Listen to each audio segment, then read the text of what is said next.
How do you choose between Aery and Glacial? So the way that I choose is if I'm trying to go AP and deal damage, I'll always pick Aery. I'll never pick Glacial in an AP build. But if I'm going a support build and I know I'm playing for the team, then I will pick Glacial if they have a melee assassin jungler, or my team has 2 AD carries or 2 ranged carries on it, right? Because what does Glacial do? When Rengar's jumping at me and I Q him, reduced damage, because I'm always going to Q him when he jumps on me so that I can right click him and rebuild that space that he just stole from me.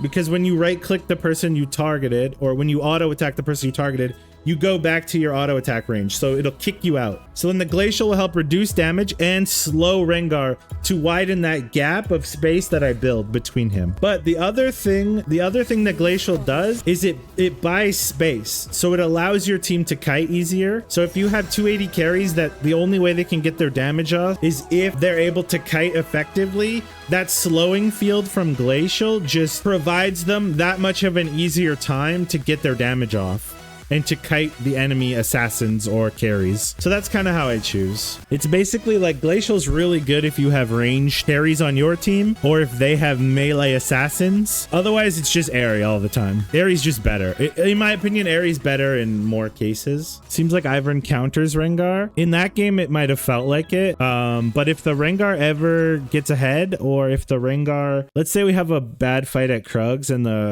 at Grubs and the Rengar gets 2 kills or something, it's unplayable, right? Because Rengar is like a stat checker. So if he ults in onto my carry and my shield is not enough to save the Rengar will get to a point where he'll do all his damage in 0.1 seconds while he's leaping in the air. So like there's nothing you can do about it. So you have to have a good early game against Rengar. And once you get through the early game, Ivern completely shits on him. But if you let him get a kill on you, or you let him get a gank off bot or something, you're gonna get steamrolled 1v9 because once he's able to invade you, the game is over. Because he will forever be at every one of your buffs for the rest of the game, one-shotting you. It's just how it goes.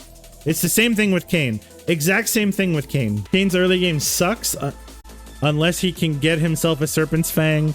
And if he gets 2 items when you have 1 item, the game is functionally over.